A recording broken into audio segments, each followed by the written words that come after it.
80 کی دہائی میں افغانستان میں کمیونسٹوں کی حکومت کے دوران مجھے وہاں رہنے اور اس دور کے حالات و واقعات کا مشاہدہ کرنے کا تجربہ ہوا۔ یہ ایک ایسا وقت تھا کہ 40 سے 50% افغان پاکستان اور ایران میں پناہ گزین تھے۔ خانہ جنگی ہو رہی تھی اور افغانستان انتہائی غیر یقینی حالات سے دوچار تھا۔ اس سے قبل 70 کے وسط میں افغانستان کے اخوان نظریاتی پیروکاروں نے سردار داؤد کو کمیونسٹ نواز جانتے ہوئے جہاد کے نام سے ایک سرکشی شروع کر رکھی تھی۔ جب سردار داؤد خان نے پاکستان میں بلوچ اور پختون آزادی کے نام سے دہشت گردی کی کمپین شروع کر دی تو اس کے جواب میں ذوالفقار علی بھٹو شہید نے ان ہی اخوان پیروکاروں کو پاکستان میں مدعو کیا جو پہلے سے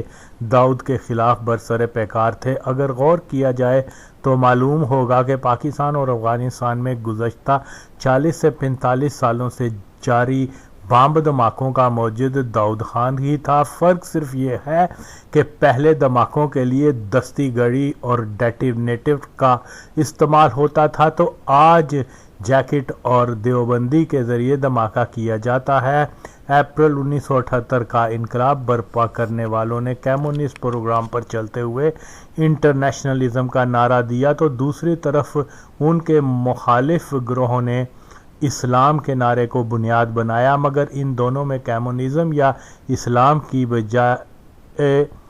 قوم پرستانہ رجحانات غالب تھے۔ جیسا کہ ہم دیکھتے ہیں کہ گلبدین اور مسعود دونوں اخوان تھے مگر قوم پرستی کے مرض میں بھی مبتلا ہو آپس میں دست و گریباں رہتے ہوئے ایک دوسرے کا خون کرنے کے علاوہ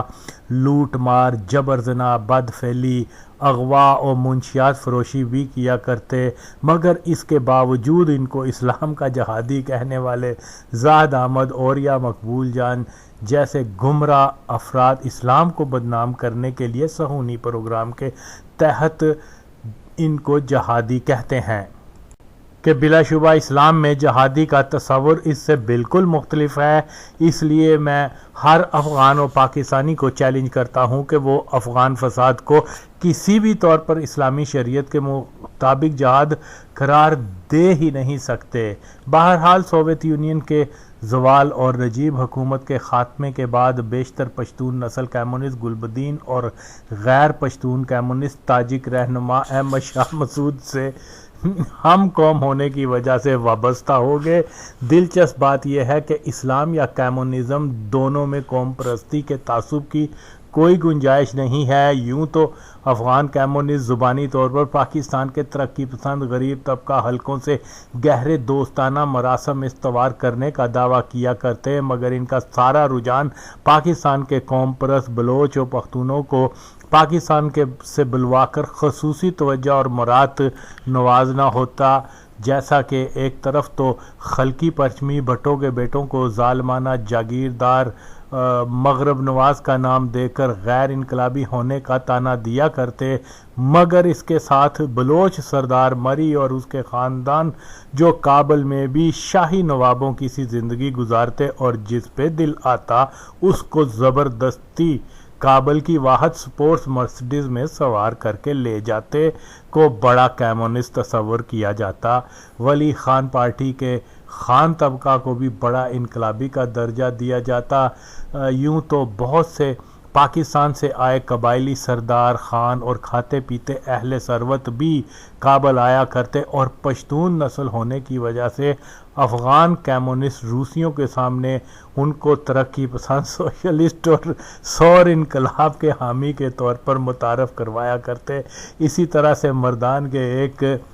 پیر و گدی نشین گھرانے کے ایک نوجوان پیر ریاض صاحب جو روس میں تعلیم حاصل کر رہے تھے سے شہر نو کے ایک ریسٹورنٹ کامدیش میں ہماری ان سے ملاقات ہوئی۔ مارکس لینر اور کمیونزم کی تعریف میں ایک طویل لیکچر دینے کے بعد کہنے لگا کہ کمیونزم کا ایک ایسا مقدس ہدف ہے کہ اس میں کسی نسل، رنگ، زبان سے بالا تر ہو کر ایک ایسے نئے انسان کو پیدا کرنا ہے جو نسلی مذہبی تعصب سے پاک ہو، اور ایسا انسان ہی دنیا میں خوشحالی و امن لا سکے گا۔ کچھ دنوں کے بعد پشاور کا ایک لڑکا جو کابل میں خوشحال لیسا میں پڑھتا تھا اور مجھ سے کرکٹ کے گر سیکھا کرتا۔ مجھے اس نے بتایا کہ پیر ریاض آپ بھائیوں کے بارے میں کہہ رہا تھا کہ یہ 3 پنجابی بھائی ہمارے پٹھانوں کے ملک میں کیا کر رہے ہیں۔ میں تو اپنے افغان دوستوں کو یہی مشورہ دوں گا کہ جس طرح سے کراچی والے سلام اللہ ٹیپو کو مارا ہے اسی طرح سے ان پنجابیوں کا کام بھی کر دیں۔ میں حیران تھا کہ کسی نسل، رنگ، زبان کے تعصب سے پاک اگر ایک کمیونسٹ کا یہ دوہرا معیار ہے تو پھر کسی قوم پرست کی ذہنی حالت کیا ہوگی۔ میں اس کی بات سن ہنستے ہوئے کہنے لگا کہ لاہور میں رہتے ہوئے جب کبھی بھی شناختی کارڈ یا پاسپورٹ کے لیے کسی دفتر میں جانے کا اتفاق ہوا تو میری قومیت کشمیری لکھی جاتی ہے۔ پنجاب کے باسیوں سے اگر پوچھا جائے کہ آپ کی قوم کیا ہے تو عوان، چودھری، مغل، چٹھا وغیرہ تو سننے کو ملتا ہے، البتہ پشتون اپنا تعارف پختون سے کرواتے ہیں۔ پنجاب میں کوئی خود کو چودھری تو کوئی بٹ کہلوانا پسند کرتا ہے، مگر افغانستان میں آ کر معلوم ہوا کہ یہاں غیر پشتونوں کو پنجابی ہی کہا جاتا ہے۔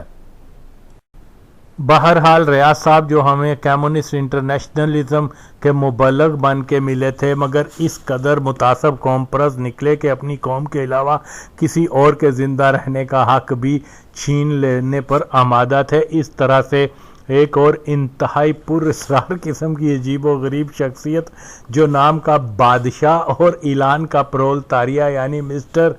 افر اسیاب خٹک بھی کابل میں رہا کرتا۔ افر اسیاب خٹک نے اپنی پہچان کو خفیہ رکھنے کے لیے اپنا نام اکبر خان رکھا ہوا تھا۔ ایسا کہنا غلط نہیں ہوگا کہ یہ شخص جتنا عرصہ بھی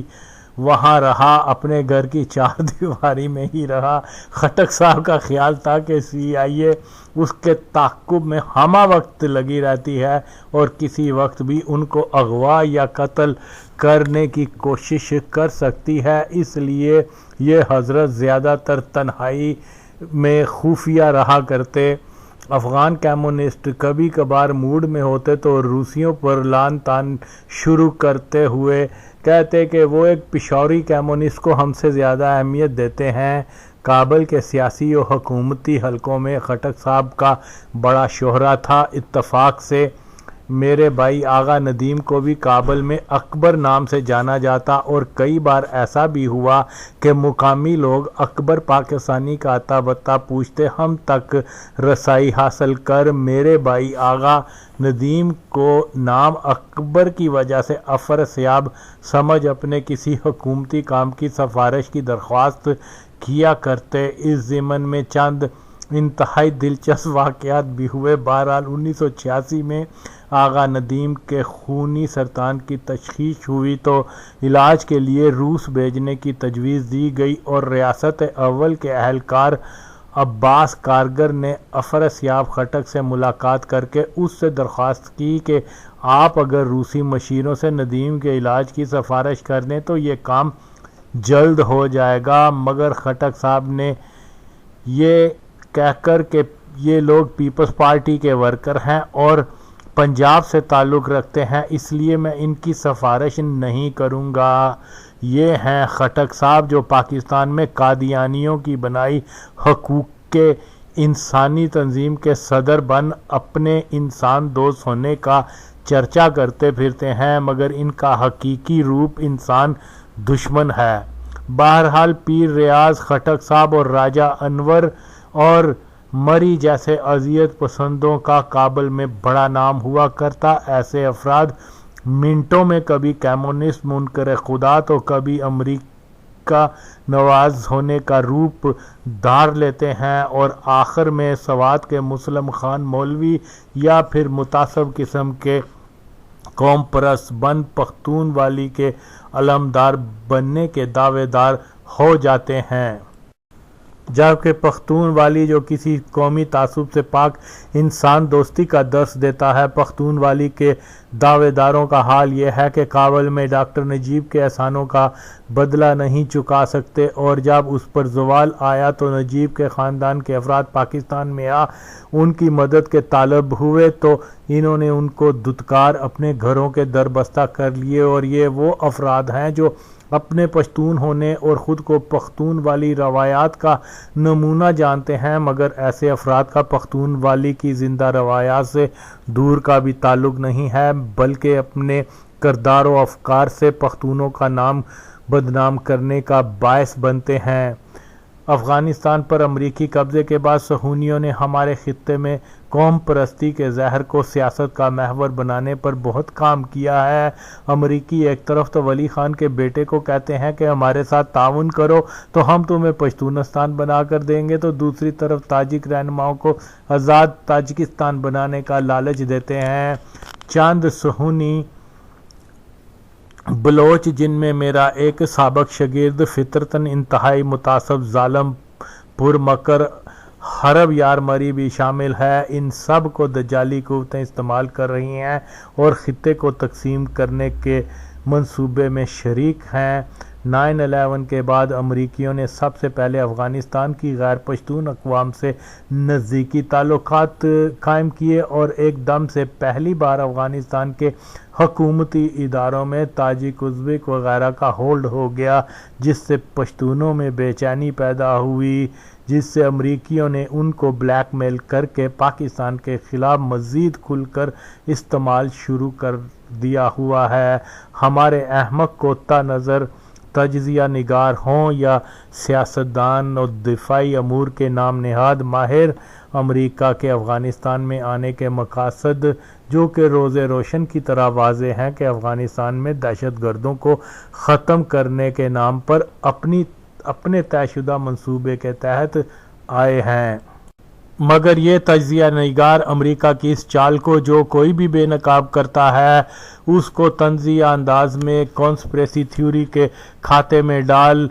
عوام کو گمراہ کرنے کی صہیونی سازش میں مکمل کے شریک ہیں۔ مجھے یاد ہے کہ عراق پر امریکہ نے صدام کے خطرناک ہتھیاروں کو بہانہ بنایا تھا، تو یہی کالم نگار اور ماہرین کہا کرتے تھے، جی ہاں، صدام ایک آمر مطلق ہے، خطرناک ہتھیار بنا رہا ہے، اس لیے امریکہ نے اس کے خلاف جنگ کا بگل بجایا ہے، اور آج افغانستان میں امریکی آمد کو بھی حقیقی وار آن ٹیرر کا ہی ایک حصہ قرار دے رہے ہیں، اور اگر کوئی ان سے اختلاف کرتا ہے تو فوری طور پر اس کو کانسپریسی تھیوریسٹ کا نام دے دیتے ہیں۔ یہ لوگ اس قدر جاہل ہیں کہ یہ جانتے ہوئے بھی کہ عراق کی جنگ میں صدام کے ہتھیاروں کو بہانہ بنایا گیا، جو بعد میں جھوٹ ثابت ہوا۔ مغرب نے عرب سپرنگ کو جمہوریت کی وبا کہا، مگر نکلا کیا؟ لیبیا، شام، مصر کو خوارج کے حوالے کرنے کی ناپاک سازش۔ صدام اور عرب سپرنگ کا ثابت شدہ جھوٹا امریکہ افغانستان میں وار آن ٹیرر کے جھوٹے دعوے پر قبضہ کر اس خطے میں دہشت گردی کا بازار گرم کرنے چلا آیا ہے، اور میڈیا میں ہمارے احمق کوتا نظر تجزیہ نگار سیاستدان یا دفاعی امور کے نام نہاد ماہر قوم کو یہی باور کروا رہے ہیں کہ امریکہ دہشت گردی کے خلاف ہی جنگ کر رہا ہے، یعنی ایک بڑے جھوٹ کو منظم طریقے سے پھیلایا جا رہا ہے۔ میری رائے میں ایسے تمام چینلز اور تجزیہ کرنے والوں پر مکمل طور پر پابندی لگانی چاہیے۔ بلا شبہ امریکہ کا افغانستان میں آنے کا پہلا ہدف پاکستان کو ناکام ریاست بنا کر اس کے ایٹمی پروگرام کو ختم کرنا ہے، اس لیے امریکہ پاکستان کو ڈیسٹیبلائز کرنے کے لیے ڈیورنڈ لائن، آزاد پشتونستان، بلوچستان کے کارڈز کو کھیل رہا ہے، تو اس مقصد کے لیے اس کو پشتون اور بلوچوں کو اپنے ہاتھ میں رکھنے کی ضرورت ہے، خاص طور پر پاکستان کی پشتون قوم پرست قوتیں اور افغانستان کے پشتون جو کہ بھارت نوازی اور ڈیورنڈ لائن پر ایک ہی موقف رکھتے ہیں، کو ایک بڑی طاقت بنا کر پاکستان کے خلاف استعمال کرنے کی پالیسی پر گامزن ہے۔ حکمت یار کو کابل مدعو کرنا اسی پالیسی کا ایک حصہ ہے کہ افغانستان کی غیر پشتون اقوام کا پاکستان کے ساتھ کوئی سرحدی سیاسی تنازع نہیں جو کسی کشیدگی کا باعث بنتا۔ اس کے مقابل افغانستان کے قوم پرست پشتون پاکستان سے سرحدی و علاقائی تنازع اس وقت سے رکھتے چلے آ رہے ہیں جب سے پاکستان وجود میں آیا ہے۔ اس تنازع کی بنیاد پر ماضی میں ہی بھارت افغانستان اور پاکستان کے پشتون قوم پرستوں کو پاکستان دشمنی کے لیے استعمال کرتا چلا آیا ہے اور کشمیر مسئلے کا میدان پاک افغان سرزمین پر لانے میں اب وہ کامیاب ہو چکا ہے۔ البتہ اس کھیل میں امریکہ اور اسرائیل کی شمولیت سے پاکستان کو ایک وقت میں بھارت افغانستان امریکہ اسرائیل کا سامنا کرنا پڑ رہا ہے۔ 80 کی دہائی میں شمالی اتحاد حکمت یار کو پاکستانی ISI کا جاسوس کہتا تھا۔ اب امریکہ نے حکمت یار سے دوستی کر لی تو حکمت یار احمد شاہ مسعود کو پاکستانی ISI کے مفاد کے رکھوالے کے طور پر ثابت کرنے کی کوشش میں لگا ہوا ہے۔ درست ہے کہ 1975 کی پانجشیر ویلی بغاوت میں تاجکوں کو پاکستانی تعاون حاصل تھا، مگر مسعود کی نسبت حکمت یار پشتون نسلی تعلق اور جماعت غیر اسلامی کے زیادہ قریب تھا، اس لیے ISI کے ساتھ زیادہ قربت ہو گئی کہ ضیاء دور میں 3 جماعتی یعنی قادیانی، تبلیغی اور جماعت اسلامی کو رولنگ سٹیٹس مل گیا تھا، جو ابھی تک ان 3 شیطانی جماعتوں کو ایک مضبوط مافیا پاکستان میں بدستور قائم ہے۔ بہرحال اس میں کوئی شک نہیں کہ افغانستان میں جس کسی کی سیاسی ساکھ خراب کرنی ہو تو اس پر پاکستان نواز ہونے کا لیبل لگا دینا کافی ہوتا ہے۔ جیسا کہ امریکہ کی شروع دن سے ہی یہی پالیسی رہی ہے کہ اپنی ضرورت کے پیش نظر افغانوں کے مختلف قومی گروہوں کو استعمال کرتا چلا آیا ہے۔ امریکہ کی افغانستان آمد سے یقینی طور پر افغانوں میں آپسی اختلاف کا ایسا باعث بن چکا ہے جو بہت کھل کر سامنے بھی آ گیا ہوا ہے، جس سے افغانستان کی جغرافیائی تقسیم ایک قدرتی عمل بنتا جا رہا ہے۔ ہم دیکھتے ہیں کہ روسی افغانستان میں آئے اور چلے گئے۔ افغانستان بدترین خانہ جنگی کے بعد بھی دنیا کے نقشے پر قائم رہا، مگر امریکہ کے آنے کے بعد افغانستان کی وحدانیت کو قائم رکھنا ایک بہت بڑا چیلنج ثابت ہوگا۔ قوم پرستی ایک تنگ نظر اور متعصب و غیر انسانی نظریہ ہے، اس لیے کہ قوم پرست اپنی قوم کو دوسری قوموں کی نسبت ہر میدان میں برتر تصور کرتا ہے۔ اسی احساس کی آخری منزل جنگ و جدل کی وجہ بنتی ہے۔ دوسری جنگ عظیم میں نازی ہٹلر، موسولینی اور جاپان سپیریئر ریس کے تصور سے ایک بڑی عسکری طاقت بننے کے چکر میں تھے،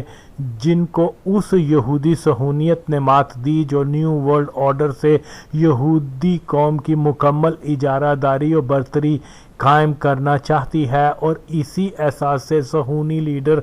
دجال ایک خوفناک جنگ کا آغاز کرے گا جس میں بے شمار ہلاکتوں کے بعد کسی نسل پرست گروپ کی بجائے خدا پرست حضرت عیسیٰ علیہ السلام کی فتح ہوگی۔ اس لیے نسل پرستی کا بھوت ہلاکت ہی ہلاکت اور رب پرستی حیات ہی حیات۔ بہرحال قوم پرست چونکہ اس تاریخی درس کو بھی نظر انداز کر کے اپنی نسلی برتری کے خواب میں ہی رہنے کے عادی ہو جاتے ہیں کہ زمانوں کے ساتھ ساتھ قوموں کی برتری کو زوال و عروج آیا کرتا ہے۔ اسلام کے ابتدائی دور میں عرب قوم پر عروج آیا، اس کے بعد بربر، ترک، افغان، فارس قوموں کے نام کا ڈنکا بجا اور موجودہ دور میں پاکستانی عسکری اعتبار سے اسلامی دنیا میں لیڈنگ رول ادا کر رہے ہیں۔ یہی وجہ ہے قیامت سے قبل مسلمانان خطہ پاک و ہند غزوہ ہند کے لیے تیار ہو رہے ہیں، اور پھر موجودہ دور میں جو افراد نیشنل ازم کے داعی بنے بیٹھے ہیں، ان کی اکثریت کل تک انٹرنیشنل پرولتاریا کٹر حامی تھے، مگر آج سرمایہ دارانہ نظام کے حامی اور کٹر نیشنلسٹ بنے پھرتے ہیں، جن کی اپنی کوئی مستقل بنیاد نہیں کہ کل کو وہ کیا ہو جائیں، کیا بن جائیں۔ کوئی قوم کیسے ایسے گرگٹوں پر بھروسہ کر سکتی ہے؟ بہرحال متعصب قوم پرست خواہ پشتون، پنجابی، بلوچ، سندھی جو بھی ہے، وہ نہ تو اپنی قوم کا دوست ہے اور نہ ہی اسلام کا، کہ امت ہی ایک ایسی اکائی ہے جس میں جمع ہو کر سب اقوام سرخرو ہو سکتی ہیں۔ جو کوئی امت سے ہٹ کر بات کرتا ہے وہ اپنی قوم کا بھی غدار ہے۔ چند دہائیوں قبل مختلف اقوام یورپین یونین میں سما کر امن، چین اور خوشحالی سے رہ سکتی ہیں، تو پھر 1500 سالہ تصور امت پر عمل پیرا ہو مسلمان بھی ایک متحد بلاک کو تشکیل دے کر یورپ سے بھی مثالی معاشرہ بن سکتا ہے۔ مگر ہماری بدقسمتی یہی ہے کہ کبھی ہم پٹھان، سندھی، پنجابی یعنی مینڈک کے کنویں بن جائیں تو پھر مقام افسوس ہے۔ افغانستان کی موجودہ صورتحال امریکی پالیسی پختونوں کو پاکستان کے خلاف لانا ہے۔ یہی وجہ ہے کہ سوشل میڈیا پر سامراج کے گماشتے جو کل تک امریکہ مرد آباد کے نعرے لگاتے تھے آج امریکہ زندہ باد کہہ رہے ہیں، قوم پرستانہ رجحانات کو پھیلا رہے ہیں۔ اس لیے پاکستان میں ایک ساتھ دہشت گردی اور علیحدگی پسندانہ رجحانات کو بڑی شدت سے پھیلایا جا رہا ہے۔ اس میں شک نہیں کہ افغانستان اور بھارت بلوچ اور پشتون علیحدگی پسندوں کی مدد و حمایت کرتے چلے آ رہے ہیں کہ وفاق پاکستان کو ختم کیا جا سکے۔ اول یہ کہ وہ اپنے ارادے میں کامیاب نہیں ہو سکتے، دوم یہ کہ علیحدگی پسندی کا رجحان ایک لہر کی مانند ہوتا ہے۔ اگر آزاد بلوچستان بنے گا تو آزاد خالصتان اور آزاد ہزارہ تاجک ازبکستان کو بھی بننے سے دنیا کی کوئی طاقت نہیں روک سکے گی۔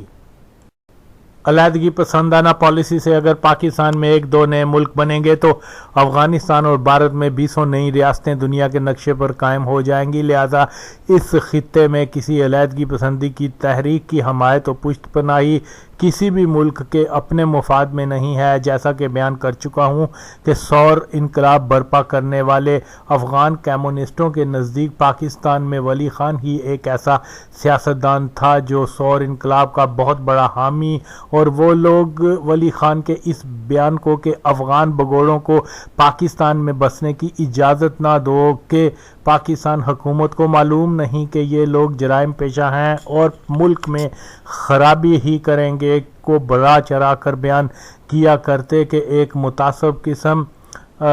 قوم پرستوں کی خلقی پرچمی محفل میں میرے منہ سے نکل گیا کہ سور انقلاب کے برپا ہونے اور سردار داؤد کے قتل پر تو پاکستان میں سب سے پہلے ولی خان نے سخت احتجاج کرتے ہوئے داؤد خان اور اس کے خاندان کے افراد کو مارنے والوں کو افغانستان اور پشتون قوم کا غدار اور اجرتی قاتلوں کا ٹولہ کہا تھا۔ بس پھر کیا تھا، کامریڈوں کے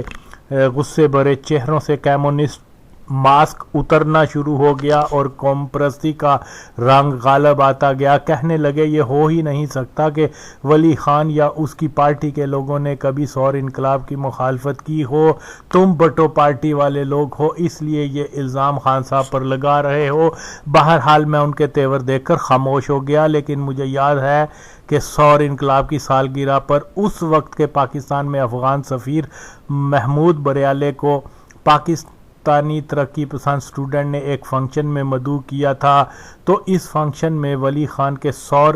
انقلاب مخالف بیان کا بڑا چرچا ہوا تھا اور ولی خان پر بڑی تنقید کی گئی تھی۔ اس اجلاس میں محمود بریالے نے اپنی تقریر کے دوران کہا کہ ہم ہمیشہ سے یہی سنتے آ رہے ہیں کہ پنجاب کے عوام امریکی سامراج نواز ہے، مگر جس جوش و جذبے سے یہاں کے لوگوں نے اس اجلاس میں شرکت کر کے اس کو کامیاب بنایا ہے، دلیل ہے کہ یہاں کے لوگ امریکی سامراج کے طرفدار نہیں ہیں۔ اگرچہ ولی خان نے سور انقلاب کے ابتدائی دنوں میں سردار داؤد خان کے قتل اور اس کی حکومت کے خلاف بغاوت کی مذمت کی تھی، مگر بعد میں خان صاحب نے جب دیکھا کہ بٹو نفرت و دشمنی کی وجہ سے ضیاء سے وابستگی تو کر لی ہے مگر کوئی سیاسی فائدہ اور کوئی بڑا حکومتی عہدہ تو ہاتھ آیا نہیں، لہذا انہوں نے پھر سے پختونیم کا نعرہ لگا کابل جا کر اس ہی سردار داؤد خان کے قاتلوں کو گلے لگا کر پختون والی کی رسم وفا کا گلا گونٹ دیا۔ یاد رہے کہ سردار داؤد خان احمق انسان ضرور تھا مگر اس سے بے شمار غلطیاں بھی سرزد ہوئیں، اس کے باوجود ولی خان، مری، مینگل وغیرہ، جن کو وہ اپنا دوست سمجھتا تھا کے ساتھ غداری نہیں کی کہ جب بھٹو اور داؤد کے درمیان مذاکرات کے بعد پاک افغان دوستی کا نیا دور شروع ہوا اور سردار داؤد خان نے ڈیورنڈ لائن کو رسمی طور پر تسلیم کرنے کی حامی بھی بھر لی اور اس کے بدلے پاکستان سے کوئی مالی امداد یا دیگر مراد حاصل کرنے کی بجائے داؤد خان نے فقط یہ مطالبہ کیا کہ حکومت پاکستان ولی خان اور مری وغیرہ کو رہا کر دے۔ داؤد خان کا یہ مطالبہ دوستی وفاشاری کا ایک بہترین نمونہ تھا کہ بڑی بات ہے کہ کسی ریاست کا سربراہ ایک تاریخی فیصلہ کرنے کے بدلے پاکستان کے اوسط درجہ سیاستدانوں کی رہائی کی شرط رکھ رہا تھا، کیونکہ داؤد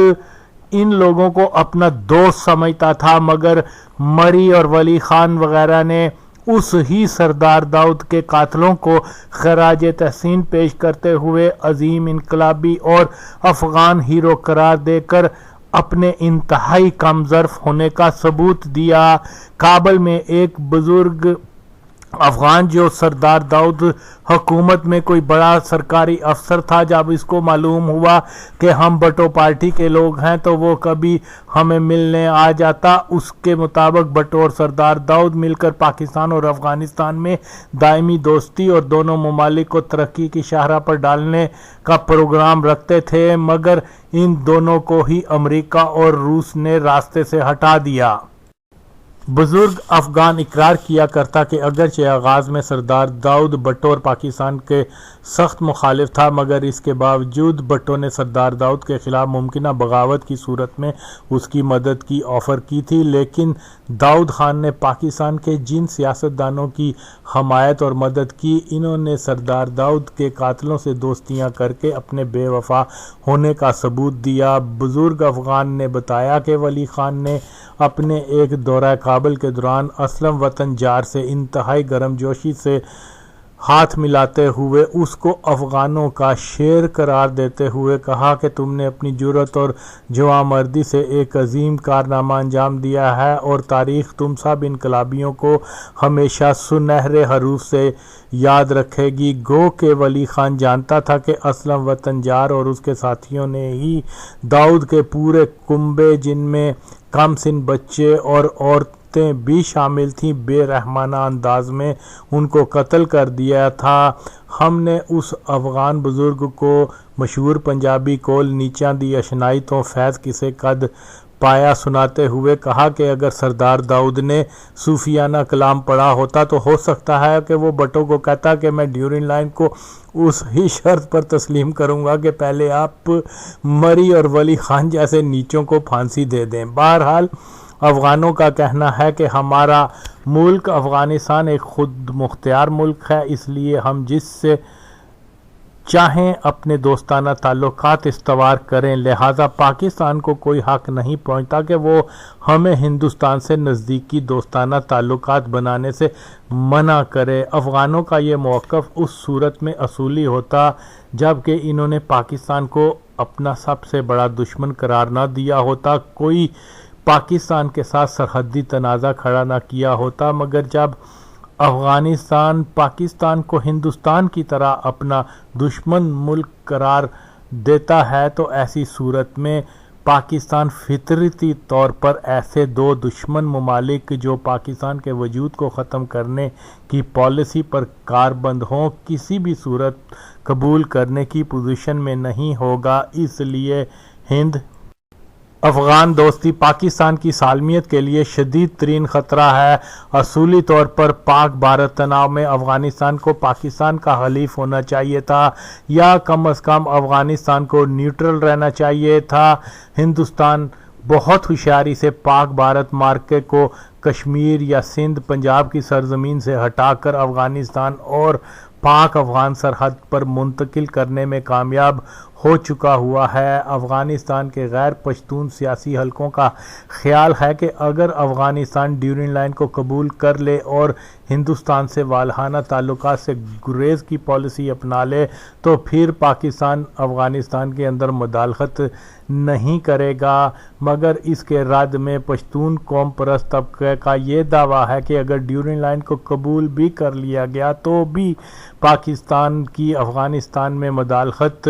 مزید زیادہ ہو جائے گی۔ پرامن افغانستان کے لیے ضروری ہے کہ ڈیورنڈ لائن کو قبول نہ کیا جائے۔ بہرحال دونوں نقطہ نظر دلیل سے فارغ ہیں۔ اول یہ کہ ڈیورنڈ لائن کو اگر افغان قبول نہیں بھی کرتے تو پاکستان کو اس بات کی پرواہ نہیں کہ بھارت و افغانستان کے علاوہ پوری دنیا ڈیورنڈ لائن کو انٹرنیشنل سرحد قبول کرتی ہے۔ اس لیے افغانستان کو سرحد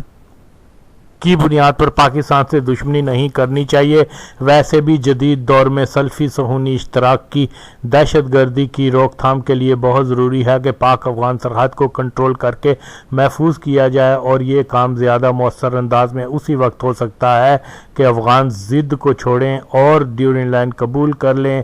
جب سرحدی ایشو نہیں رہے گا تو دونوں ممالک کی سرحدی آبادی کو ایک ریگولر تجارت کا موقع ملے گا اور یہ علاقہ بین الاقوامی ٹریڈ روٹ بن جائے گا، جس سے بہت معاشی ترقی بھی ہوگی۔ مگر یہاں بھی ضد اور زمینی حقائق کی کشمکش ہے۔ ضد سے زیادہ نقصان افغانستان کا ہی ہو رہا ہے۔